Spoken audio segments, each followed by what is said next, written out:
जोहार। इस वक्त मौजूद हैं हम जिद्दू के सरना स्थल पर। आज यहाँ पर भारतीय स्वाभिमानी संघ के माध्यम से ये कार्यक्रम किया जा रहा था और इस बैठक में यहाँ पर तमाम झारखंड प्रदेश के लोग मौजूद हुए थे और इस कार्यक्रम में आज का जो अध्यक्षता करना था वो महाराष्ट्र से आए हुए हैं अनिल कुमार गेडाम सर। उनसे भी आपको परिचित करवाएंगे। अभी फ़िलहाल हम यहाँ जानने की कोशिश करते हैं कि आज के कार्यक्रम में जो सम्मिलित हुए हैं, आज का जो कार्यक्रम किया गया इससे क्या लोगों को बताना चाहेंगे? अभी भारत के जितने भी हमारे मूल निवासी समाज के मूल निवासी और आदिवासी समाज के लोग हैं, इनके ऊपर बहुत तरीके से अन्याय और अत्याचार हो रहा है। तो आज के इस कार्यक्रम के माध्यम से हम लोग अपने समाज को जागृति अभियान चलाए हैं कि हमारे जो जल जंगल ज़मीन, हमारे संवैधानिक अधिकार, हमारे नौकरी पे आरक्षण, इनके किस तरह से इनका सारा कुछ लूटा जा रहा है, हमसे छीना जा रहा है, इसके बारे में जानकारी देने का प्रयास किया गया है।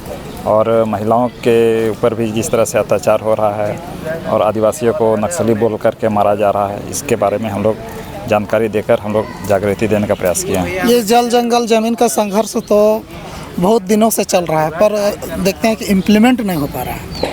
इम्प्लीमेंट इसलिए नहीं हो पा रहा है क्योंकि जिस पार्टी और जिन लोगों को भी हम लोग चुनकर भेजते हैं एमपी या सांसद के रूप में या विधायक के रूप में, वो लोग वहाँ कुर्सी प्राप्त करने के बाद में हमारी बातों को, जनता की आवाज़ को सही ढंग से वहाँ नहीं रखते हैं। इस कारण से हमारा जो अधिकार जो हमें मिलना चाहिए, जिनके लिए हम लोग अपने जनप्रतिनिधि को भेजते हैं वहाँ, वो नहीं हो पाता है। इस कारण से समाज में जो अपेक्षित बदलाव होना चाहिए हमारे जनप्रतिनिधियों के माध्यम से, वह नहीं हो पाता। इस बात का हमें बहुत खेद है। तो संगठन के माध्यम से बात रखने का संगठन के माध्यम से हम लोग अपनी जो मांगे हैं वो हम लोग आने वाले समय में सड़क पर, रोड पर उतरकर हम लोग अपनी जनशक्ति के साथ हम लोग रखेंगे और इस तरह से सरकार पर दबाव बनाएंगे कि हमारा जो संवैधानिक अधिकार है, हमारे जो मौलिक अधिकार हैं, हमारे शिक्षा और स्वास्थ्य का जो अधिकार है वो हमें मिलना चाहिए। आप अपना परिचय? मेरा नाम एडवोकेट जयंत टोपो हुआ, रांची से। अभी आप देख रहे थे एडवोकेट जयंत टोपो बात कर रहे थे। भारतीय कर्मचारी संघ के प्रदेश अध्यक्ष शनिचर बेसरा जी, क्या कहना चाहेंगे इस कार्यक्रम से? आपका चैनल में स्वागत है सर। हम भारतीय कर्मचारी संघ से कहना ये चाहेंगे कि अभी पूरे देश में भारतीय कर्मचारी संघ जो है पूरे देश में अभी जो हम लोग कार्यक्रम 200-250 कार्यक्रम जो 9 मार्च को हम लोगों ने रणनीति लिया था, वो कार्यक्रम के तहत पूरे देश में हम लोगों को इस कार्यक्रम को ये साथ सहयोग मिल रहा है भारी मात्रा में।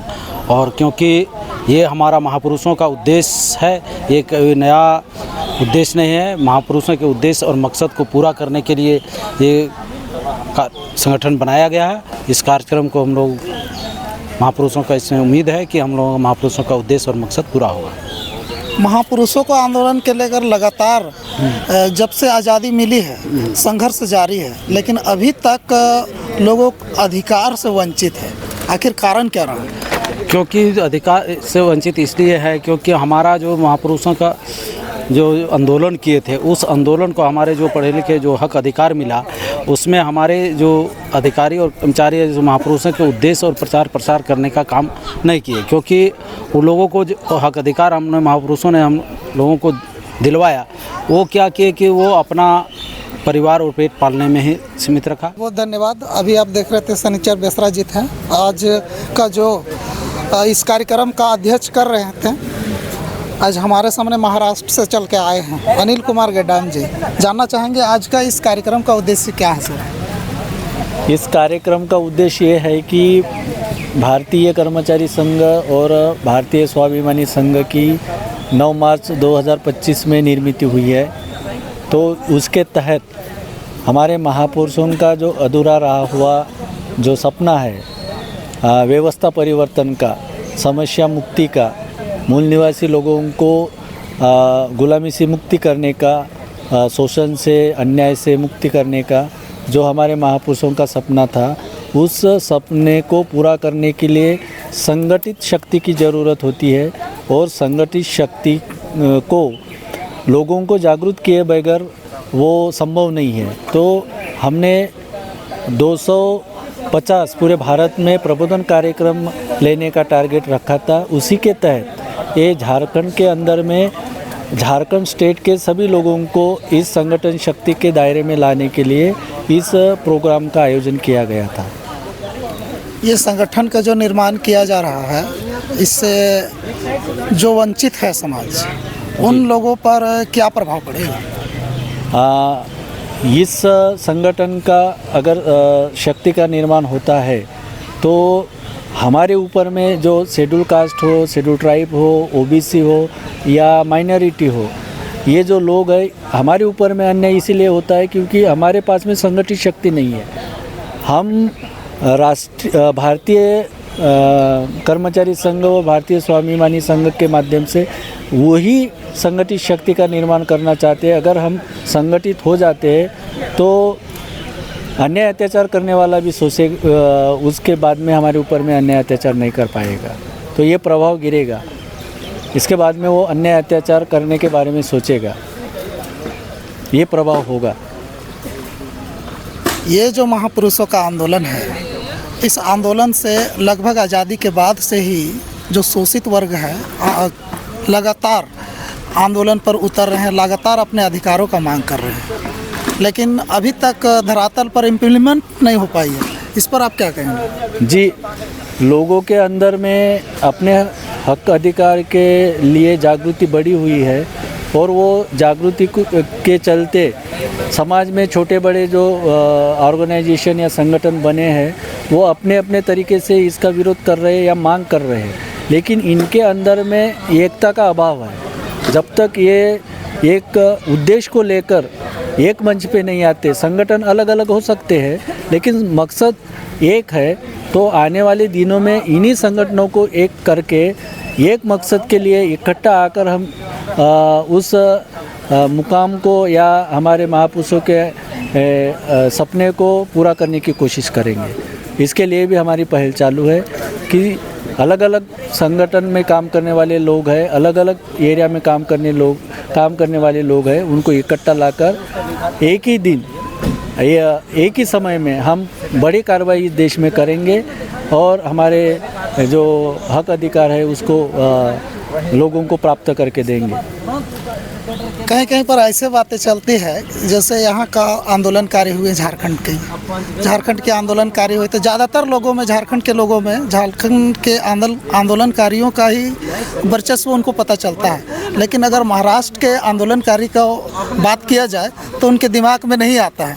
और आप जब महाराष्ट्र से आज यहाँ पर आए हुए हैं जी, तो यहाँ झारखंड के लोगों के बीच में आपको कैसा महसूस हो रहा है? मुझे तो गर्व महसूस हो रहा है और मैं खुद को भाग्यशाली समझता हूँ कि मैं आज जिनको मैं पढ़ता था, जिनसे प्रेरणा लेता था, आइडियल मानता था, मराम गोमके साहब, भगवान बिरसा मुंडा जी, सिद्धू कानू, चानू झानू, पीताम्बर नीलांबर, इनके भूमि पर मैं आया हूँ और मैं अपने आप को उस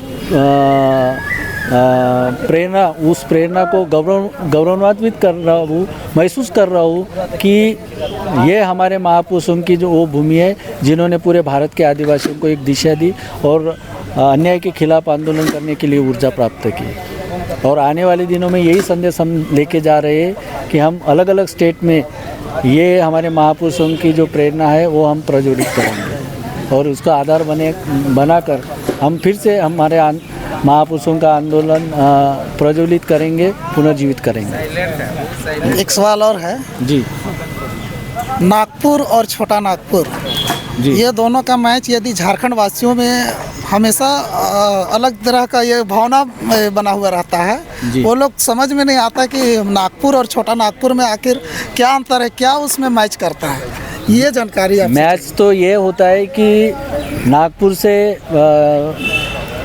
ये ध्वनि प्रतीत होता है कि वो नागवंशियों का निवास था, तो नागपुर भी नागवंशियों का निवास है। छोटा नागपुर हुआ तो क्या है, लेकिन ये तो नागपुर ही, ये भी हमारे मूल निवासियों का निवास है।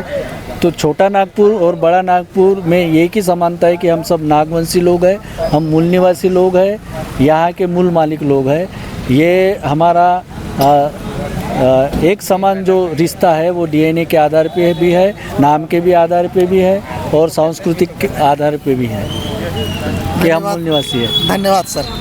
Thank you. अभी आप देख रहे थे अनिल कुमार गेडाम सर हमारे साथ में बात कर रहे थे और उन्होंने नागपुर और छोटा नागपुर की विशेषताएं भी बतलाई। इस तरह की तमाम जानकारियों के लिए आप जुड़े रहें हमारा कर्तव्य चैनल के साथ में। मैं बिक्की बेदिया, जोहार, जय झारखंड।